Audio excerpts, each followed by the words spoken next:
Friends मु सौम्यरंजन धल आज क्लास को तुम मान स्वागत। तो आज आम करवा षष्ठ श्रेणी गणित बही अभ्यास कार्य 1.1। तो चलो डेरी नक स्टार्ट कर नवा।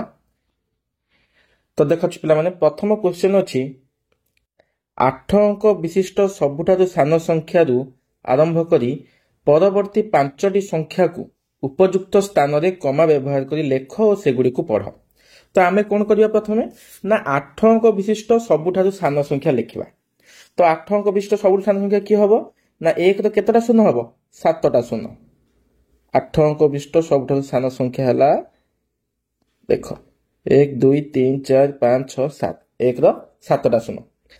करी परवर्ती 5टी संख्या को उपयुक्त स्थान रे कमा व्यवहार करी लेख और पढ़। चल आमे पढ़ी नबाटा केते होउची ना ई पटरु पढ़िबा 1 घतु 1 10 100 1000 अयुत लक्ष नियुत कोटि। तो एटा 1 कोटि होउची। चलो कमा व्यवहार कर दबा 1 10 100 1000 1000 घतु कमा देले अयुत लक्ष लक्ष घतु कमा देले नियुत 1 10 100 1000 अयुत लक्ष नियुत कोटि घरे भी कमा। तो एटा केते गेला हम पिले माने ना 1 कोटि। एटा को हम कमा व्यवहार कले एवं जदि एकु हम लेखिबा तो एटा कोन हैला ना 1 कोटि। तो पुनी पिला माने हम कोन कहिची ना एई भला केतरा संख्या हम लेखिबा ना एई भलिया 5टी संख्या हम लेखिबा एवं उपयुक्त स्थान रे कोन करिबा कमा व्यवहार करी लेखिबा एवं एगुडा कोन करिबा पढिबा। तो चलो यार परवर्ती 5टी संख्या लिखिबा। तो परवर्ती 5टी संख्या रे 1 1 बढ़ी बढ़ी का जीवो। देखो एटा केते हला पिला माने देखो हम एटा शून्य थिला तो 1 घरे के आसी गला 1। तो ता परवर्ती संख्या कोन हबो 1 0 0 0 0 2। बहुत सहज न कि एमती हम 1 1 बढ़ी बढ़ी का जीवा। तो देखो एटा केते हबो 1 10 100 1000 अयुत लक्ष नियुत कोटि। तो 1 कोटि केते 1 से बोलेटा केते हबो ना 1 कोटि 2। तो सिया पे पूरा सिंपल सेमती करिवो कोन हबो ता पद संख्याटा 1 कोटि 3 1 कोटि 3 ता पडटा कोन हबो 1 कोटि 4 1 कोटि 4। देखो जो पिला केते सहज। तो मु खाली माने गोटिए गोटिए संख्या बढ़ई करी लिखिबार अछि। ता पडटा कोन हबो 1 कोटि 5 1 कोटि 5। बुझि पाले कि नहीं। तो बहुत सहज पिला माने। तो वर्तमान हम कोन कले 8 अंक विशिष्ट सबुठारु सान संख्या को लिखिले लेखि करी तार परवर्ती 5टी संख्या को लिखिले एवं कमा व्यवहार करी लिखिले एवं कोन ना सेगुडी को हमें पढ़िबा हला। तो बहुत सहज अछि पिला माने। चलो परवर्ती हमें 2 नंबर क्वेश्चन को जिबा। 2 नंबर क्वेश्चन कोन कहिची ना पार्श्वस्थ अंक ग्रिड रु अंक नेई 5 अंक विशिष्ट संख्या तैयारी कर और सेही संख्या गुडी कर संख्या नाम लेख। जेमिति देखो 15 को हम किमि लेखंती 15। अच्छा देखो पिला माने ई संख्या ग्रिड को नेई कि तमे बहुत सारा संख्या लिखि परिबो असंख्य संख्या लिखि परिबो बहुत लिखि परिबो हला। तो आमु केतोटी कहिची ना 5टी 8 अंक विशिष्ट संख्या लेखिया। तो बहुत लिखि परिबो तो मो मन इच्छा हिसाब रे मु लिखि दउची। अच्छा चलो लिखिबा। तो प्रथम संख्या लिखिबी 1 0 2 5 6 3 7 4 एटा 9टा हे गला 9टा संख्या। हां एटा हला 1 2 3 4 5 6 7 8 8टा संख्या हला। सेमते मन इच्छा पिला मन तुम लिखि परियो 8 4 7 3 6 5 2 0 ये भी गोटी संख्या। तो आगुर देखो 5 6 3 7 4 8 1 2 ये भी गोटी संख्या हला। 1 0 5 6 7 4 3 8 ये गोटे संख्या। तो एमती पिला तुम असंख्य संख्या लिखि परियो तुम मन को जहा आसुची ଲେଖିପାରିବ କିନ୍ତୁ ମନେ ରଖିଥାଅ କହୁଛି ତମକୁ କ'ଣ କରିବ 3 6 5 4 7 8 2 0 लिखिल किंतु पिला मन कर केतबळे शून्य को तमे प्रथमे लिखिबो किंतु जानिचो पिला माने शून्य द वाम पार्श्व रे कोनोसी मूल्य न थाए तमे जदि लिखि दबो 0 1 2 5 3 एमति जदि गोट संख्या लिखि देबो तो तार किछि मूल्य कोन नाही कारण शून्य केबे शून्य जदि वाम पार्श्व रो तार किछि मूल्य तो आशा करथि पिला तुम बुझी पारथुओ चलो एबे कोन करिबा ना यार संख्या नाम लिखिबा अच्छा संख्या नाम लिखिया पूर्व आम कमा व्यवहार करदबा देख 1 10 100 1000 अयुत लक्ष नियुत कोटी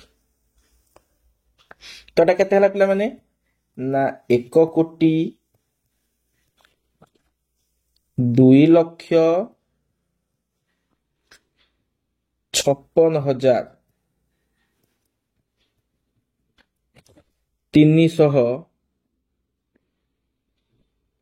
374 बुझिपाल तमें एमती आराम से लिखि पारियो किछि असुविधा नहीं सेमती एट को कमा व्यवहार कर लिखिबा एटा केते हो से ओळी कोटी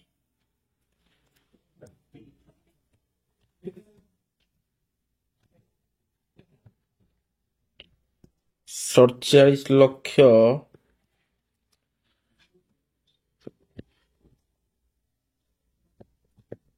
36,500 केते 20 किछि नै असुविधा तो पिले माने एई क्वेश्चन ता तमे निजे करिवो हला तापर देखो एठी भी कमा व्यवहार कर दबा तो एटा केते हबो ना 1 कोटी 5 लक्ष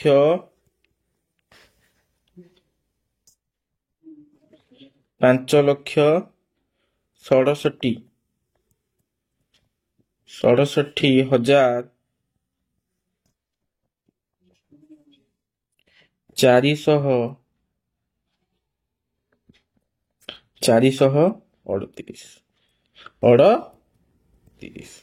तो देखु जो पिला केते सहज सेमती एटा कोन हबो सेमती कोन व्यवहार कर लिखि दियो तो एटा केते हबो 3 कोटी 65,000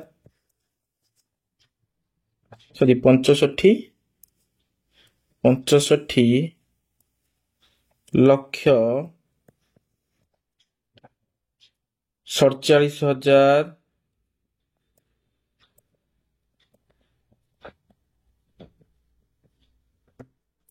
820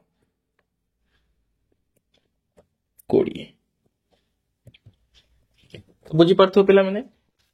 बहुत सहज अछि किछि नै तुम से केवल कमा व्यवहार कर लिखिबार अछि आउ ताकू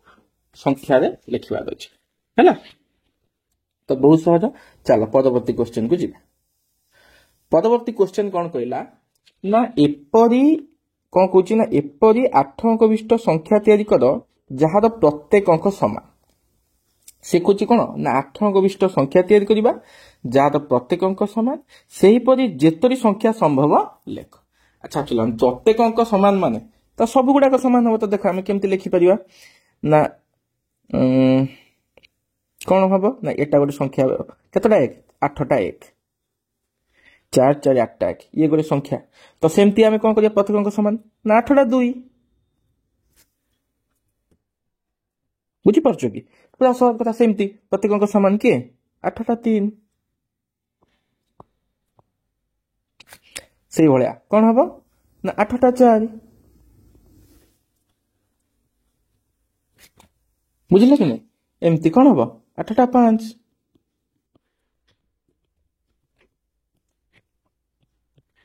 से भली 8टा 6 8टा 7 8टा 8 8टा 9 एमती लिखि परिबो किंतु 8टा शून्य हबो कि पिला माने चिंता कलो 8टा शून्य हबो कि अरे शून्य पर किछि मूल्य नहीं तो 8टा शून्य हबो नहीं तो एमती हम केतरी संख्या हम लिखि परिबा ना 9टी संख्या तो पिलामाने तमे कोन करबो ना समस्त संख्या गुडी को एमती साइज करी कि 9टी माने 1 रु 9 जाय सब 8 करी लिखिबो बुझी पाइलो ठीक अछि पिलामाने तो परवर्ती क्वेश्चन को जिबा एटा बहुत सहज थिला तबे देखो परवर्ती क्वेश्चन कोन कहिछि ना 4 नंबर कोन कहि देखो ना केवल दुईटी अंक व्यवहार करी एपरी गोटिए 8 अंक विशिष्ट संख्या लेख जहार अंक गुडी को ओलटा क्रम रे लेखिले अंक गुडी को ओलटा क्रम रे लेखिले मिलितिबा संख्याटी मूल संख्या सह समान हबो बुझी परछो ना ए क्वेश्चन टा कोन केमती कहिछि ना ए क्वेश्चन टा हम कहिला ना दुईटी अंक व्यवहार करिबा दुईटी अंक व्यवहार करी कि 8 अंक विशिष्ट संख्या लेखिबा जहा को उल्टे लेखिले मूल अंक सहित समान हो एमती तो बहुत हबो बहुत एमती हे परियोनी पिला माने बहुत एमती अंक हमें लेखि परिबा देखो गोटे संख्या लिखुची 1 0 0 0 0 0 3 2 3 0 1 देखो एक को जदी मु ओलटाई लेखिमि देखो एक को जदी मु ओलटाई लेखिबि ओलटाई लिखले कोन हो ए जो एकटा अछि ये फर्स्ट पळे आसीबो तापर सेमती शून्य गुडा रहइबो 0 0 0 0 0 0 1 देखलो एक जेमती लिखितली एक उल्टाई लिखले भी पूरा सही संख्या आछि तो एमती पिला माने तमे बहुत सारा संख्या बहुत मन इच्छा तमे संख्या लिखि परियो किछि असुविधा ना सेमती आ गोटे संख्या जेमती लेखो तो 2 3 5 0 0 केतटा हला 3 2 5 5 3 2 एक को भी जदी तमे उल्टे लिखिबो केमती हबो सेमती देखो कत हबो 2 3 5 0 0 5 3 2 देखो ये संख्या संगे समान तो किछि नै पिला माने बहुत सहज एमती तमे बुद्धि खर्च करी बहुत सारा संख्या लिखि पारिबो तो तमे मु तो दुइटा लिखितली तमे एमती बहुत सारा संख्या लिखि कि तमे टीचर को देखेइबो बुझि पाइलो चलो तापर देखिबा कोन हेछि तापर क्वेश्चन कोन देला ता कहिछि तीनोटी अंक व्यवहार करी एपरी 8 अंक विशिष्ट संख्याटी लेख केटा अंक व्यवहार करिबा तीनोटी अंक व्यवहार करिबा एवं जहार अंक मानकर समष्टि केते हबो ना 8 हबो फास्ट हमर प्रथम कंडीशन हमकु क्वेश्चन कोन कहूची ना हमें तीनोटी अंक व्यवहार करिबा तीनोटी अंक रु बेसी व्यवहार करि परिबा नाही हला आउ एगुडा कर समष्टि केते हबो ना 8 हेबो तो पिला मन तमे एमती असंख्य लिखि परिबो चलो मु तुमको गोटे करी देखौची देखो बहुत सहज तो 2 3 5 तीनोटी अंक नाही कि ना 2 3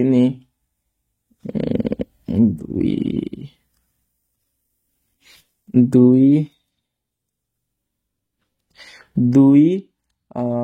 6 केते हला 8 हला अच्छा या पे हम केतटा शून्य लिख दबा 6टा शून्य लिखि दबा देखो 3 2 5 6 देखो वर्तमान पिला मन देखो समस्त को जदी मु जोग करिवि ए केटा संख्या नैछि मु एठी केतटा संख्या व्यवहार करछि ना 2 की व्यवहार करछि 6 को व्यवहार करछि 0 को व्यवहार करछि एतकी व्यवहार करछि ए समस्त को जदी जोग करिवि तो पिला माने देखो ए जेतटा भी शून्य अछि शून्य को जोग कले तो किछि तार मूल्य नै ना देखो एक समस्त को जोग जदी करिवि 6 2 केते हला 8 बुझी पारछ ना पिला माने तो तुमको एमती कहिछि करिया पे तो तमे जेते सारा एमती बहुत सारा करि परिबो जेमती मु 2 6 मिसै के 8 कली सेमती तमे 3 रे 5 मिसै दबो एमती शून्य लिखि दबो बुझी पाइलो तमे एमती शून्य लिखि दबो केते हला आ गोटे शून्य हला 3 3 6 2 8 ये गोटे 8 अंक विशिष्ट संख्या हला सेमती तमे बहुत सा जेते चेष्टा करबो लिखि परिबो देखो ए आ गोटे लिख देबी देखो 4 ना 4 व्यवहार करले हबो नै 4 व्यवहार करले हबो नै मु आ गोटे लिखि देबी 7 0 0 0 0 0 0 1 देखो एक को ये 7 रे 1 मिसेले 8 ये भी गोटे देखो 8 अंक विशिष्ट संख्या एक भी सब सुजोग कले केते हबो तो पिला माने बहुत सहज अछि तुम एमती बहुत सारा मिनिमम 5टी कोन करो एमती संख्या तमे निजे मनरु भाबी की लेखिकी सार को देखा तो बुझ पाइलो तो पिला माने आज तो एटा थिला हमर प्रथम जो थिला हमर अभ्यास ନା ଅଭ୍ୟାସ କାର୍ଯ୍ୟ 1.1। ତ ଆଶା କରୁଛି ଆପଣ ପିଲାମାନେ ତମେ ବୁଝିପାରିଥିବ ଆଜିର କ୍ଲାସ୍। ତ ଠିକ ଅଛି, ଚାଲ ଆମେ ପରବର୍ତ୍ତୀ କ୍ଲାସରେ ଭେଟ ହବା। ଧନ୍ୟବାଦ ପିଲାମାନେ।